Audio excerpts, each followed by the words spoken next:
Aujourd'hui, aux Échos du Vatican, ordination à Saint-Pierre, anniversaire de Benoît XVI, reportage dans les jardins du Vatican.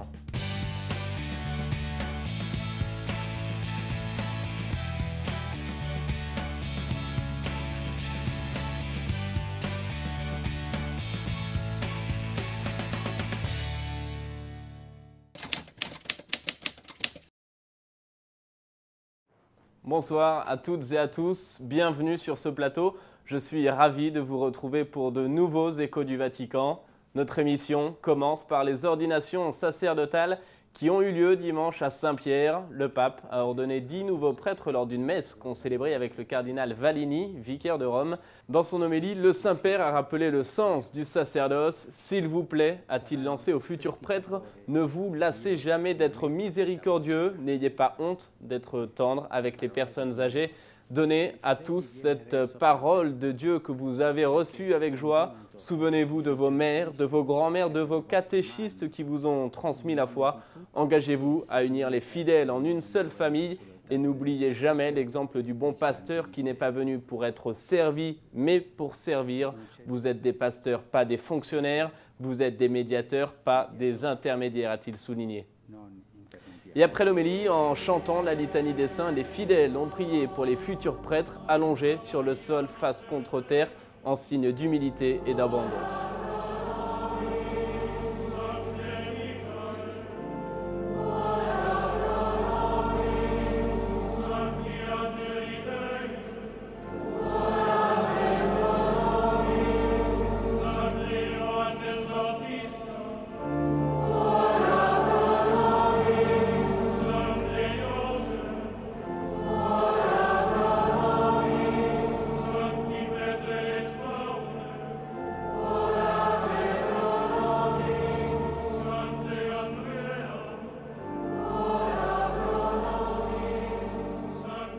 Vient ensuite le moment clé de la transmission de la charge, c'est l'imposition des mains. Le pape, d'abord puis une trentaine de prêtres ont imposé les mains sur les nouveaux ordonnés. Ils ont également aidé les nouveaux prêtres à revêtir les ornements sacerdotaux, l'étole et la chasuble. À l'issue de la célébration, le Saint-Père a récité la prière du Regina Coeli. Il est revenu sur le mystère de la vocation. « Si je me sens appelé par Jésus, si sa voix réchauffe mon cœur », a-t-il dit, c'est grâce à Dieu le Père qui a mis en moi le désir d'amour et de vérité.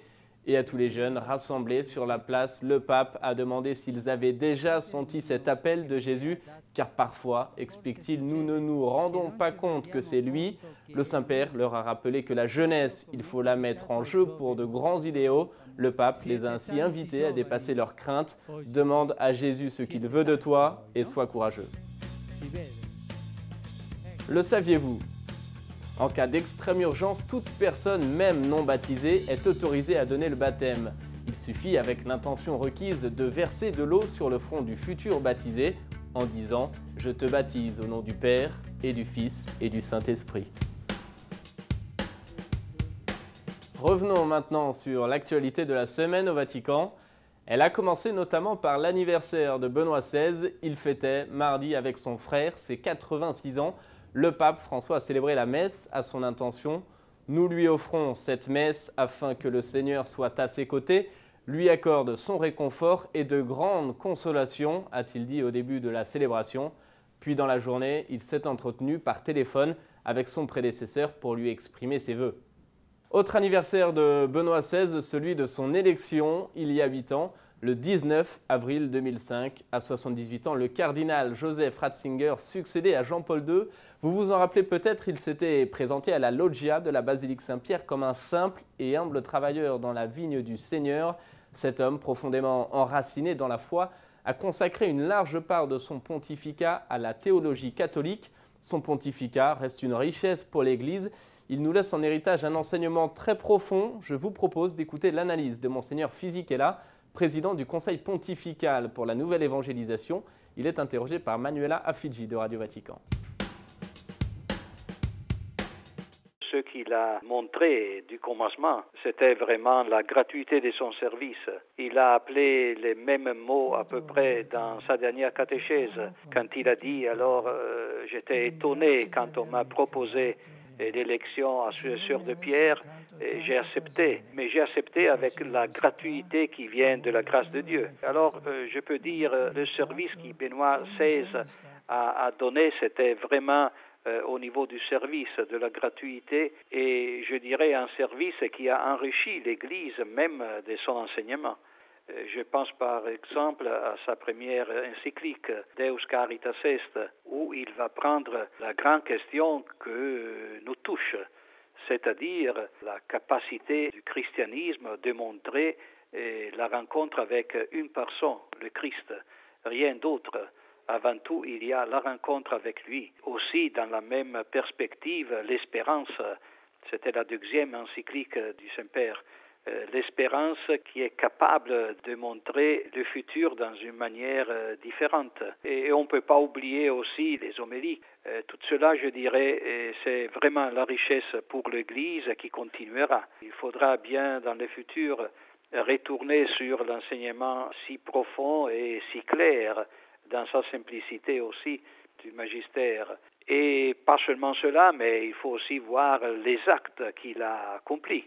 Toujours l'effort de rendre l'Église dans l'unité du Christ, et même s'il y a des divisions, il a fait du tout pour montrer que la division, ce n'est pas la vocation de l'Église, mais c'est l'unité. Et Benoît XVI, vous le savez, réside encore aujourd'hui à Castel Gandolfo. Il devrait emménager en mai prochain dans un monastère au sein même des Jardins du Vatican. Des jardins peu connus du grand public. Je vous propose donc en exclusivité de découvrir cet espace de paix, de prière et de ressourcement.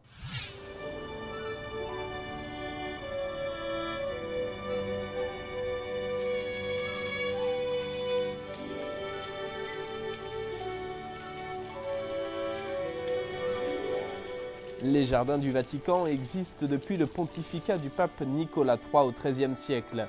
Ils s'étendent aujourd'hui sur près de 23 hectares et contiennent des fortifications médiévales, des pelouses vertes et une parcelle de forêt.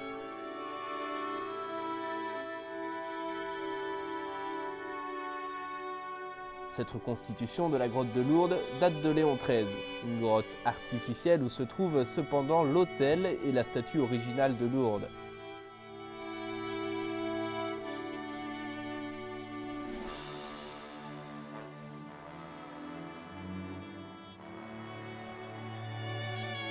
En 1992, Jean-Paul II fait construire un couvent dans les jardins. Ce couvent, Mater Ecclesiae, reçoit tous les 5 ans des religieuses qui viennent pour prier pour le pape et pour l'Église.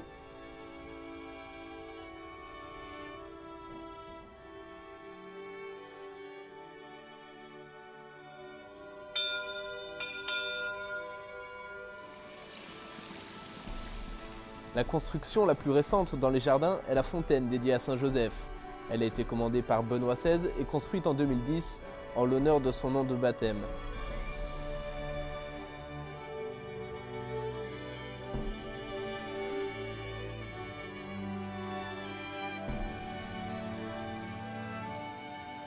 Autour de cette fontaine, 6 bronzes en relief décrivent des scènes de Saint Joseph dans le Nouveau Testament. Le premier représente le mariage de la Vierge avec Joseph. Le deuxième, la scène de l'Annonciation à Joseph. Vient ensuite la naissance de Jésus à Bethléem et la fuite en Égypte. Enfin, la rencontre de Jésus au temple et l'enseignement du métier de Joseph à son fils.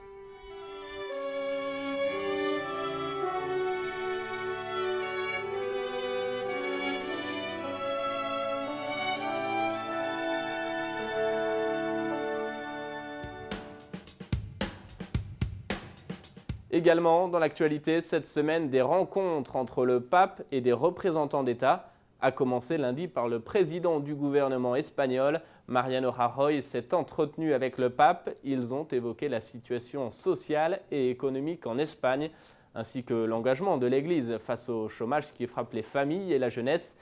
Les parties se sont mises d'accord sur la nécessité d'un dialogue social qui doit être fondé sur le respect, la justice et la solidarité. Enfin, le mariage et la famille étaient également au cœur de leurs discussions. Visite également du président équatorien. Vendredi, le pape François a reçu Rafael Correa. Il a constaté l'importante participation de l'Église dans la vie du pays, ainsi que la qualité du dialogue entre l'Église et l'État. Ils ont évoqué l'importance de la justice et de la solidarité dans la recherche du bien commun. Il était également question de la situation régionale des indigènes. Ils ont ainsi abordé leur protection, le respect de leur culture et de la protection de l'environnement. Toujours en relation internationale, au lendemain des terribles explosions de Boston, le pape a adressé un message de condoléances à l'archevêque de la ville, Monseigneur O'Malley. Le Saint-Père se dit profondément attristé par les conséquences de cette violence. Il dit sa solidarité aux victimes qu'il assure de sa prière. Le pape encourage les habitants à s'unir dans le rejet du mal et la volonté de le combattre par le bien, de manière à bâtir une société toujours plus juste. Et mercredi, comme toutes les semaines, place Saint-Pierre, le pape a tenu son audience générale. Elle était consacrée cette semaine à la signification de l'ascension. Jésus est notre intercesseur auprès du Père, a dit le pape devant 50 000 fidèles. Il est notre avocat, n'ayons pas peur d'aller chez lui, de lui demander pardon. Jésus nous défend toujours, n'oubliez jamais cela, a-t-il poursuivi. Je vous propose d'écouter le résumé de sa catéchèse. Notre credo affirme que Jésus est monté au ciel. Il est assis à la droite du Père.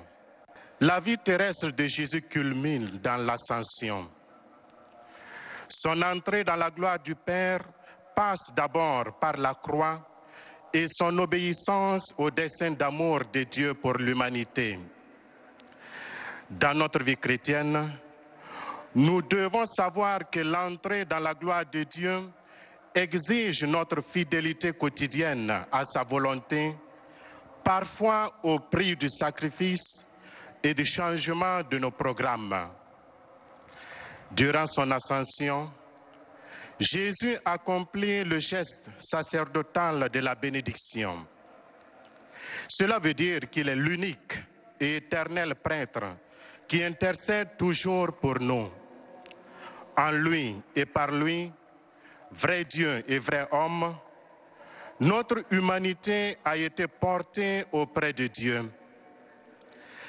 Après avoir vu Jésus monter au ciel, les apôtres retournèrent à Jérusalem remplis de joie. Cela semble étrange.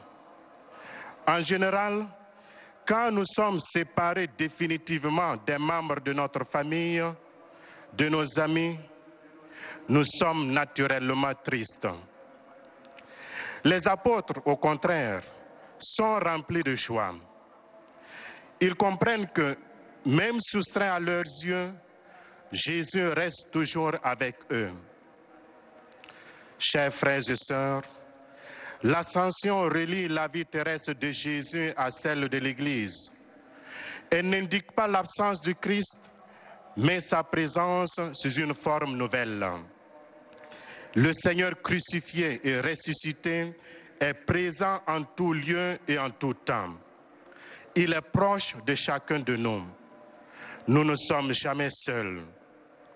Avec nous, beaucoup de frères et sœurs vivent leur foi et apportent au monde la puissance de l'amour de Dieu dans le silence et la discrétion, au milieu de leurs problèmes et de leurs difficultés, dans leur joie et leur espérance.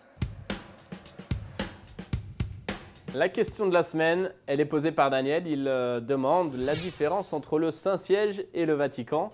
La réponse est très simple. Le Saint-Siège désigne le gouvernement de l'Église, c'est-à-dire le pape et ses assistants, qu'on appelle la curie romaine. C'est en fait l'autorité de l'Église.